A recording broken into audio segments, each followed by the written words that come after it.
L'ipotesi di un possibile ricorso alla maternità surrogata ha sempre creato forti reazioni in ambiti diversi, soprattutto nel nostro paese. Il mondo cattolico, piuttosto che i movimenti femministi, molti sono contrari perché secondo loro si corre il rischio di trattare il bambino come una merce, oppure perché quella pratica renderebbe legale l'affitto del corpo di una donna.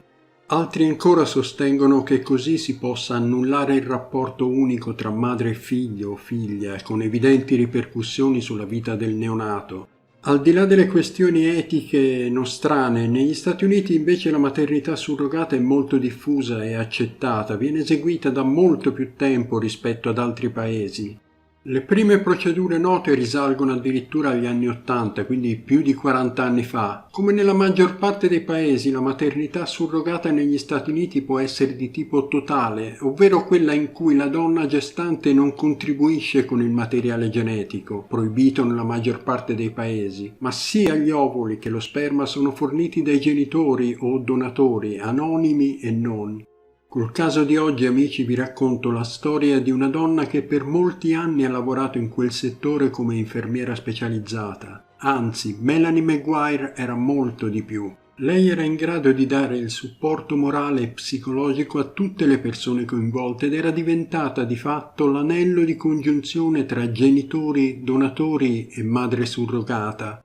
Non solo, ma nel corso della sua lunga attività professionale Melanie aveva saputo conquistare la fiducia delle donne con cui era venuta a contatto. Molte la chiamavano per qualsiasi informazione e lei non si tirava mai indietro, era sempre disponibile in grado di risolvere qualunque problema si presentasse.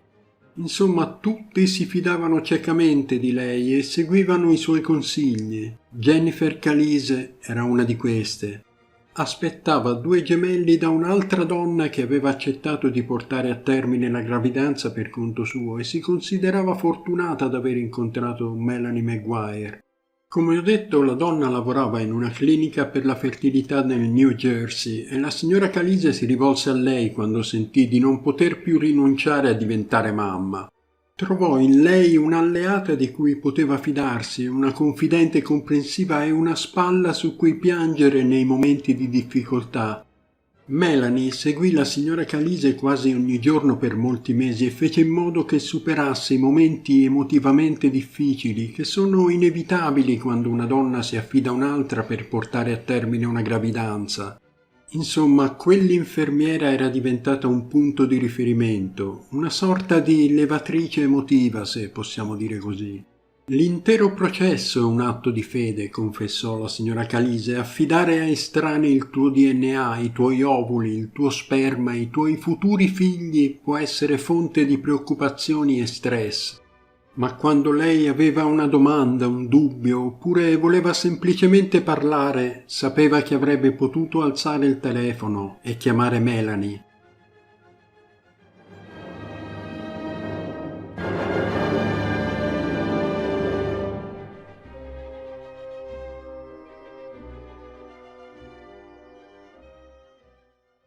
Ed era esattamente quello che stava cercando di fare quel pomeriggio del 2 giugno del 2004.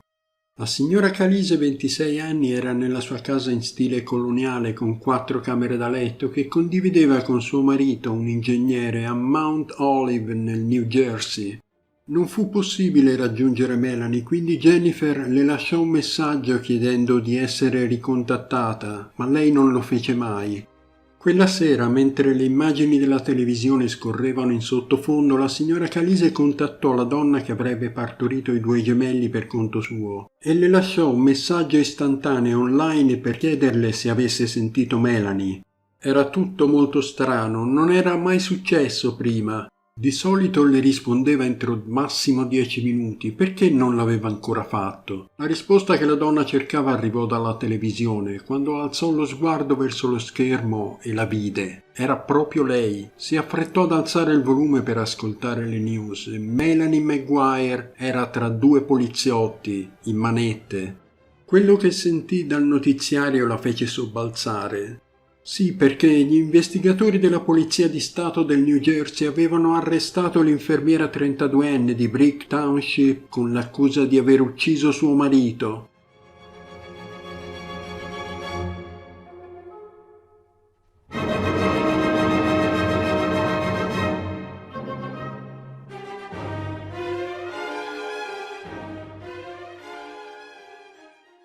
William T. Maguire era un analista programmatore di 39 anni del New Jersey Institute of Technology. L'arresto avvenne più di un anno dopo che 3 valigie contenenti parti del cadavere del marito furono scoperte intorno alla baia di Chesapeake, in Virginia. Melanie Maguire negò la colpevolezza e pagò una cauzione di $750.000 per poi andare a vivere a casa della madre e del patrigno a Barnegat. I suoi 2 figli piccoli furono affidati in custodia alla sorella del marito. Per la maggior parte delle persone l'interesse intorno a quella storia svanì dopo un giorno o 2 di copertura mediatica. Per molti si trattava dell'ennesimo bizzarro crimine avvenuto nel New Jersey.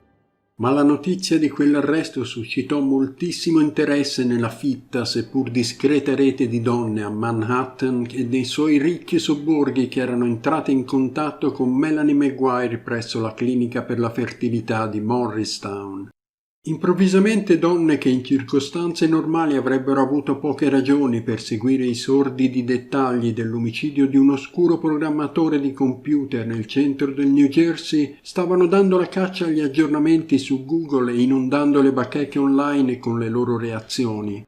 Avevo a che fare con Melanie esattamente nello stesso momento in cui stava accadendo tutto questo, scrisse una donna su un sito web. Tutte quelle donne però erano incredule. Come potevano identificare l'immagine dell'infermiera che conoscevano come una professionista compassionevole e competente con quella che i pubblici ministeri stavano cercando di svelare? Ovvero una donna che aveva sparato al marito, lo aveva smembrato, fatto sparire e aveva continuato a vivere come se niente fosse per oltre un anno prima di essere arrestata. Come consulente professionale Melanie era stata al corrente dei dettagli più privati della vita di tutti i suoi clienti, li aveva guidati attraverso complicate procedure mediche, aiutati a controllare e selezionare potenziali donne disposte a farsi carico della gravidanza e aveva sollevato il loro spirito nei momenti più bui. Ma come succede di solito ai pazienti nei rapporti con i professionisti del campo medico, l'intimità della relazione era necessariamente unilaterale e i suoi clienti sapevano molto poco di Melanie Maguire. Quello che emergeva giorno dopo giorno era una realtà fatta di relazioni extraconiugali, un matrimonio infelice e la notizia di acquisto di una pistola. Sono rimasto scioccato, affermò un dirigente di Manhattan che parlò in forma anonima per evitare di rendere pubblica la sua infertilità. Non ci potevo credere, sembrava una sceneggiatura scritta da Stephen King. Anche per tutte le madri disposte a portare a termine una gravidanza che avevano avuto rapporti con Melanie fu uno shock. Non vedo come una persona così educata, premurosa e gentile possa trasformarsi in un'assassina in grado di fare una cosa così orribile. Cristo, come puoi farlo se tutta la tua carriera professionale è basata sulla compassione, affermò Linda Smith di 43 anni. Tutti concordarono sul fatto che Melanie Maguire fosse adatta al suo lavoro, possedendo una personalità di tipo A sufficiente a gestire diverse dozzine di clienti all'anno. Nel corso della sua attività aveva sempre dimostrato di essere disponibile e efficiente. Mi fu presentata come la guru, quella che sapeva tutto, affermò un dirigente di Manhattan. Avrebbe trovato tutto il tempo del mondo se ne avessi avuto bisogno. Ho davvero pensato letteralmente che fosse una donna molto professionale che operava al meglio delle sue possibilità. Melanie Slate è cresciuta a Ridgewood, nel New Jersey, e si è laureata in statistica alla Rutgers University prima di iscriversi alla scuola per infermiere. Era una donna minuta con i lineamenti morbidi incorniciati da una cascata di riccioli ramati. I pazienti della clinica hanno sempre elogiato la sua professionalità e hanno descritto la sua personalità come sicura di sé. Melanie sposò William nel 1999, lo stesso anno in cui andò a lavorare per la RMA, una delle più grandi cliniche per la fertilità del paese. Questa struttura è particolarmente popolare tra le donne a New York, dove la legge statale limita notevolmente qualsiasi forma di maternità surrogata. La clinica, che afferma sul suo sito web di aver assistito alla nascita a più di 13.500 bambini nei suoi 9 anni di attività, offre diagnosi e test insieme a un programma di donazione di ovuli per le donne che non sono in grado di produrre ovuli sani. Per la maggior parte di quelle donne nel programma gestazionale Melanie Maguire era la loro infermiera, l'unica della clinica coinvolta nella procedura e quella su cui potevano fare affidamento per il supporto morale, pratico e psicologico. Melanie e suo marito William vivevano in un appartamento a Woodbridge con 2 figli di 3 e 5 anni. Le sue preoccupazioni erano quelle di una qualsiasi giovane madre, ha raccontato Julie Qualley. La donna aveva lavorato con lei dalla primavera del 2003 al maggio 2004, ovvero il mese dopo la scomparsa del signor Maguire. Melanie le aveva parlato di come uno dei suoi figli fosse autistico e a un certo punto le confessò la sua preoccupazione per una perdita di monossido di carbonio in casa. Parlando con lei non avresti mai detto che avesse dei problemi, solo una volta si era lamentata del fatto che suo marito fosse un idiota. Quella primavera, tuttavia, la donna che sembrava essere sempre disponibile alle richieste dei suoi pazienti divenne improvvisamente irraggiungibile. Ad alcuni pazienti servì più di un anno per capire perché. A maggio la polizia trovò la Nissan Maxima del 2002 del marito di Melanie abbandonata in un lotto al Flamingo Motel di Atlantic City. Il 5 maggio una valigia contenente parti del corpo avvolte in sacchi della spazzatura fu trovata vicino al Chesapeake Bay Bridge Tunnel. Successivamente gli investigatori trovarono altre 2 valigie, una l'11 maggio e l'altra il 16. Quei poveri resti furono identificati come appartenenti a William Maguire. Dopo il ritrovamento del cadavere di suo marito, Melanie fu intervistata dal Times. La donna disse di essersi presa una pausa di 6 settimane e di aver pensato solo al lavoro. Ovviamente quello fu un momento devastante e traumatico, confessò Melanie tramite il suo avvocato, ma il lavoro servì a riprendersi. Una delle sue clienti ricordò che Melanie non aveva mai pianto, ma che sembrava triste per quello che era successo. Ho pensato che il marito fosse morto di una malattia terminale. Un paio di settimane dopo qualcuno mi ha detto che era stato invece assassinato. Comunque non ne abbiamo parlato, non ho mai ritenuto opportuno insistere per rispetto. Melanie Maguire fu interrogata 2 volte dagli investigatori dopo il ritrovamento del corpo. Lei cercava di andare avanti e alla fine di marzo aveva acquistato una casa da $300.000. Tutto sommato era ottimista, ha ricordato Sasha Weiss, una madre surrogata del Colorado che aveva visto per l'ultima volta Melanie l'estate precedente. La signora Weiss ha raccontato di averle anche parlato al telefono la domenica prima che fosse arrestata e non ha detto niente di straordinario, abbiamo parlato solo del mio protocollo terapeutico. L'arresto è avvenuto quando gli investigatori hanno fermato la Nissan Pathfinder del 1999 di Melanie Maguire pochi minuti dopo che aveva accompagnato i suoi ragazzi in un asilo nido a Metuchen. Più tardi quel giorno il procuratore generale del New Jersey, Peter C. Harvey, annunciò che gli investigatori avevano collegato i sacchi neri della spazzatura contenenti le parti del corpo a sacchetti simili trovati nella casa della coppia e che quello che inizialmente pensavano fosse una scheggiatura di vernice sul nastro usato per sigillare un sacchetto sembrava invece essere smalto per unghie. Sebbene in quel momento non ci fosse un movente chiaro, il procuratore contestò la versione di Melanie Maguire sulla scomparsa del marito. Secondo la donna lui aveva problemi di gioco e aveva mostrato un comportamento violento quando il 29 aprile 2004, dopo una discussione, l'aveva aggredita. Il procuratore affermò che l'uomo era stato apparentemente ucciso da almeno 2 colpi di un revolver calibro 38, lo stesso che Melanie aveva acquistato in un negozio di armi a Easton, Pennsylvania, 3 giorni prima che suo marito scomparisse. I pubblici ministeri ritenevano che Melanie Maguire fosse stata aiutata a liberarsi del corpo. La donna aveva una relazione al momento della morte del marito, ma hanno escluso che l'amante fosse coinvolto nell'omicidio. Il signor Klingeman, l'avvocato della donna, disse che si aspettava che il Gran Giurì consegnasse un atto d'accusa formale entro l'autunno. La polizia recuperò alcuni filmati di sicurezza in cui si vedeva Melanie mentre spostava l'auto del marito.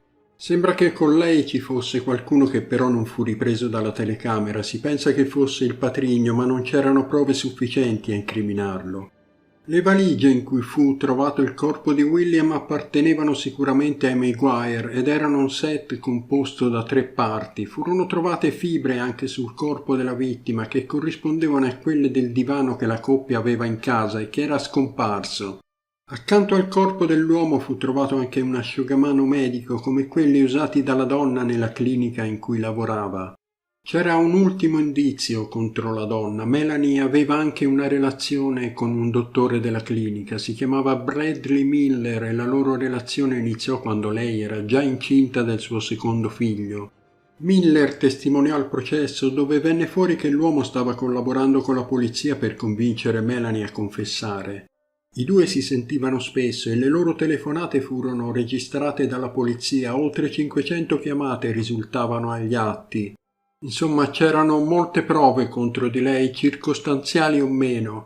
Non credo che il fatto di avere una relazione extraconiugale la rendesse di per sé colpevole, ma l'acquisto della pistola, lo spostamento della macchina e le prove in fibra trovate all'interno della vettura ne facevano sicuramente l'imputata principale. Restava una domanda però: come aveva fatto una donna così minuta a commettere un omicidio efferato come quello? Qualcuno l'aveva aiutata? Gli investigatori si erano concentrati sul suo patrigno, ma poteva essere stato un amico o un altro amante. Come ho detto, la polizia aveva escluso il dottor Brad Miller, suo amante da 3 anni, e un altro uomo che aveva un debole per Melanie. Da quanto emerso dalle indagini, la donna era un'abile manipolatrice e non sembra che abbia mai provato rimorso per le sue azioni. Il 23 aprile del 2007 Melanie Maguire è stata dichiarata colpevole di omicidio di primo grado, falsa testimonianza, vilipendio di cadavere e possesso di un'arma per uno scopo illegale. È stata assolta invece dall'accusa di ostacolo all'arresto, manomissione di prove e possesso di Xanax senza prescrizione medica. Il 19 luglio dello stesso anno la 34enne Melanie Maguire è stata condannata all'ergastolo. Considerando che ha esaurito tutti i suoi appelli, questo significa che passerà il resto dei suoi giorni in carcere.